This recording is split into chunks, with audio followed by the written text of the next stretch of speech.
In this episode, we're going to take another dive into the Old Testament looking for Jesus. And it really just continues to amaze me how much of the life of Jesus is based in the Hebrew scriptures and how important it is to have that Old Testament context to really understand Jesus and his teaching. So in this episode, we're going to examine a title that was incredibly important to Jesus himself. You know, Jesus had so many names and titles, but there's one that Jesus used almost exclusively when he referred to himself. You know, he didn't refer to himself as teacher or rabbi or master. Those were titles that others used of him, titles of respect when they spoke or addressed Jesus. But when Jesus spoke of himself, he mostly used the name the Son of Man, like in this verse. Now, I really like Matthew chapter 16, verse 13, but just think about what Jesus is saying here. He wants to know what the people of his day thought of him. It's pretty deep into his ministry. He wants to know what the average Jew or who the average Jew thought he was. But before finding out what the word was on the street, as it were, in the question, Jesus actually tells the disciples who he was. Don't know if you've noticed that, but like he's told them so many times before, and as he will again, he says, I'm the Son of Man. And for some reason, this is very important to Jesus. But if we just go back to what the average Jew thought of Jesus and who he was, what was the answer to Jesus' question? And Matthew, this chapter has a really cool context. It's the chapter where Peter is praised for knowing that Jesus was the Son of God. But in response to Jesus' question, the disciples said, well, some people think you're John the Baptist, that you've been raised from the dead. And others suggest that you might be Elijah, who was prophesied would come. Others say that you might be Jeremiah or one of the other prophets. But when Jesus asked the disciples, you know, who they thought he was, well, this is when you get this incredible response from Peter, who says, you are the Christ, you're the Messiah, the Son of the living God. And so what I like about this passage is that in the space of just a couple of verses, we have the two aspects of Jesus' nature described. He's the Son of God, the Son of the living God, but he's also, as he describes himself, the Son of Man. So God is his father, but don't forget that Mary was his mother. But I guess the question still arises, well, why did Jesus choose to refer to himself so often as the Son of Man? And I did a little bit of searching of how Jesus refers to himself.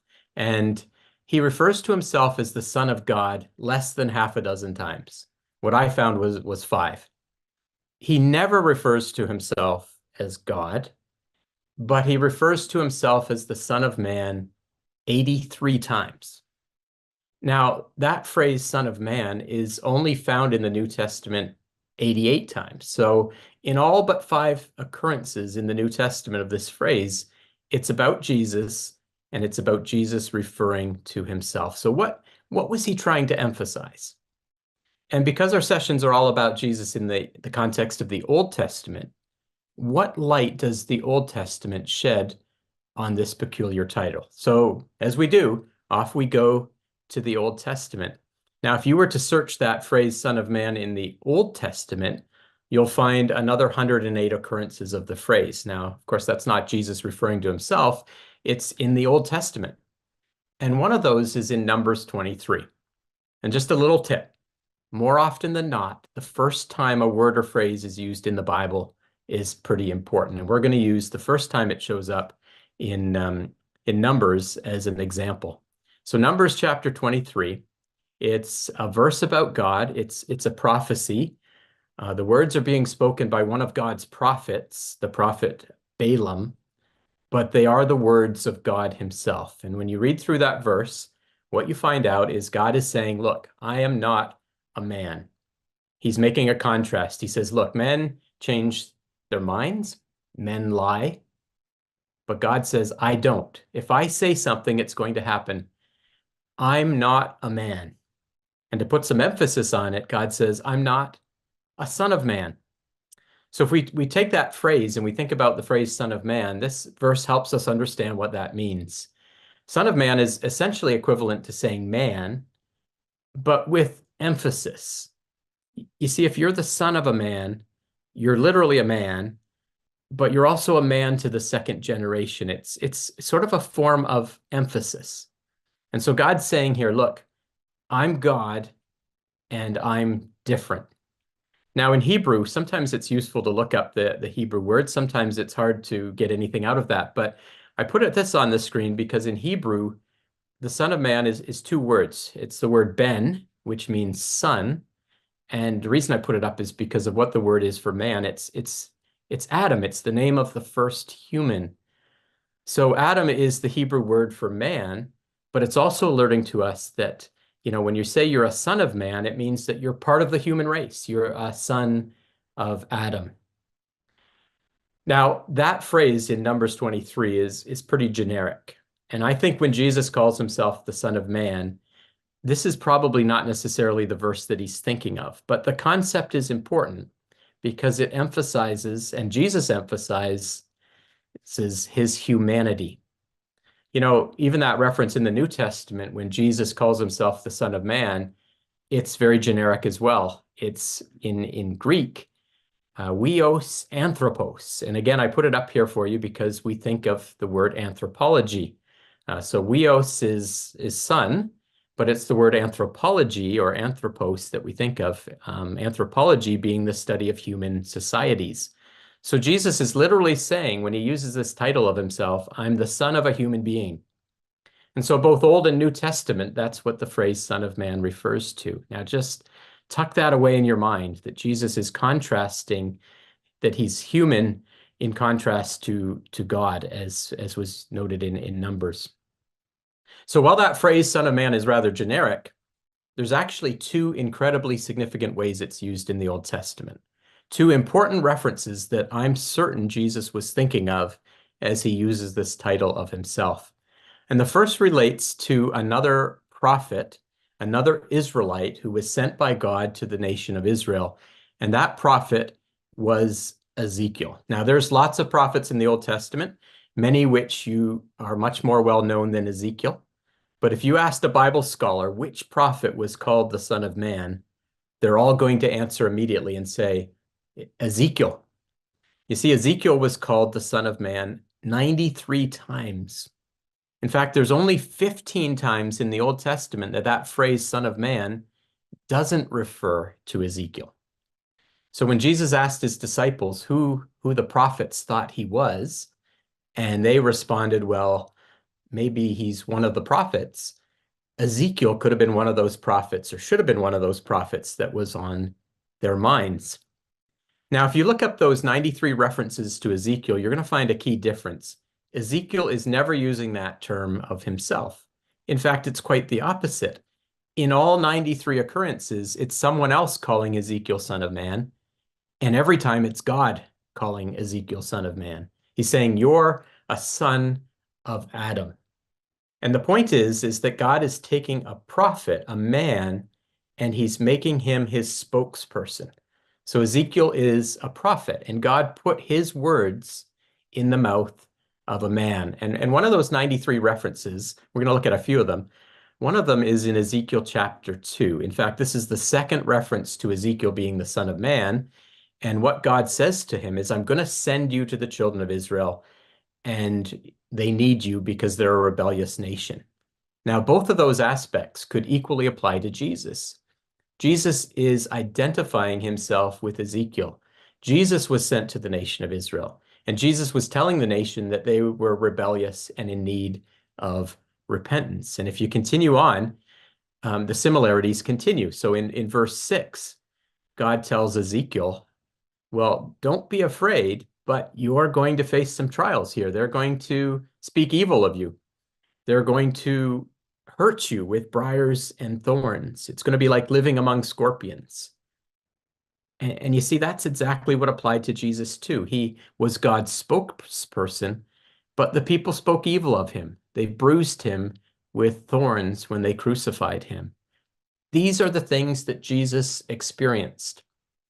But all God wanted Ezekiel to do despite these difficulties, was to repeat all the words that he had given him. So in Ezekiel chapter 3, still part of his calling, God says to Ezekiel, calling him Son of Man, I've made you a watchman to the house of Israel. So every word that I give you, I want you to speak it back to them. You're going to be my spokesperson. You're going to give warning to the people of Israel.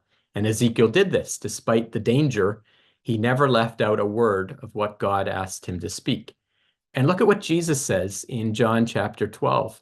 He says, I have not spoken of myself, but the Father which sent me. He gave me a commandment, what I should say and what I should speak.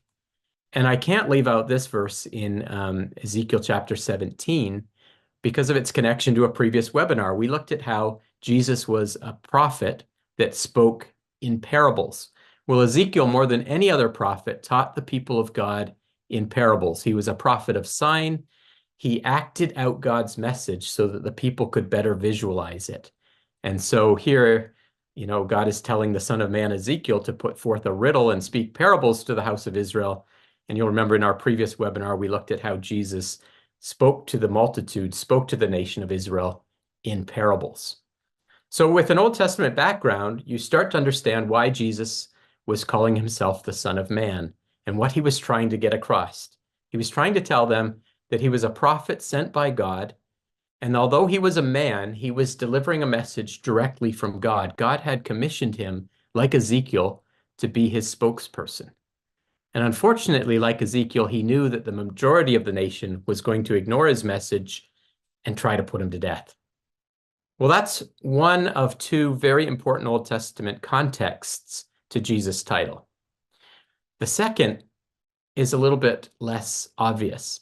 Now, we went to Ezekiel because there's so many references to the Son of Man, but we're going to finish in Daniel because there is one reference that is very pointedly speaking about Jesus Christ. And I think Jesus would have hoped that his followers would have connected the dots. So it's in Daniel chapter 7, another prophecy. And look at the reference here. So Daniel sees a vision, and he sees one like the Son of Man coming in the clouds of heaven. And look what it says in verse 14. There was given him dominion and glory and a kingdom that all people, nations, and languages should serve him. You see, the Old Testament not only used this term to speak of a prophet, it used it to speak of an unfulfilled prophecy that the Jews knew well. They were looking for a man, a prophet who would come, who was sent from God, who would use the title the Son of Man. And that prophet would be given dominion. And you see, the Jews were looking for that prophet. In part, that's why they rejected Jesus, because Jesus showed no signs of being that savior that would save them from the Roman overlords and set up a kingdom and a dominion of his own. But that doesn't mean these words don't apply to Jesus. In fact, he's the Son of Man. He wants us to connect this to Daniel chapter 7. And in fact, we have a reference in Jesus' own words himself, where he says, when he's asked, are you the Christ, the Son of the Blessed? Well, Jesus says, I am, and you will see the Son of Man seated at the right hand of power and coming with the clouds of heaven. You see, that prophecy in Daniel was not fulfilled when Jesus came the first time, but it will be fulfilled when Jesus returns to the earth to be king. So let's just do a quick recap. Jesus doesn't call himself God. He rarely calls himself the Son of God, but what he likes to call himself is the Son of Man. And Jesus, with our understanding of the Old Testament, does that with a purpose, because he was telling the people that he was a man. But not just a man, he was a man who was born to a human. Mary was his mother. He possessed all the characteristics that we have. But he was also like the prophet that they knew well of the Old Testament, the Son of Man, who was the prophet Ezekiel, a prophet sent by God to a rebellious nation who was speaking the words that God put into his mouth. And finally, Jesus wanted the people to realize that although he came in this way, that he was going to be the king who would fulfill the prophecy that was given to Daniel, that he was the man who would come with the clouds of heaven, who would be given a kingdom and authority. But the thing is that that part still has to be fulfilled. And one day, you and I are going to be the ones that see the Son of Man coming with the clouds of heaven, and he's going to set up God's kingdom on earth. So there's quite a lot that's packed into that title that Jesus used. And I hope you agree with me that having an understanding of the Old Testament really helps us understand the message that Jesus gives.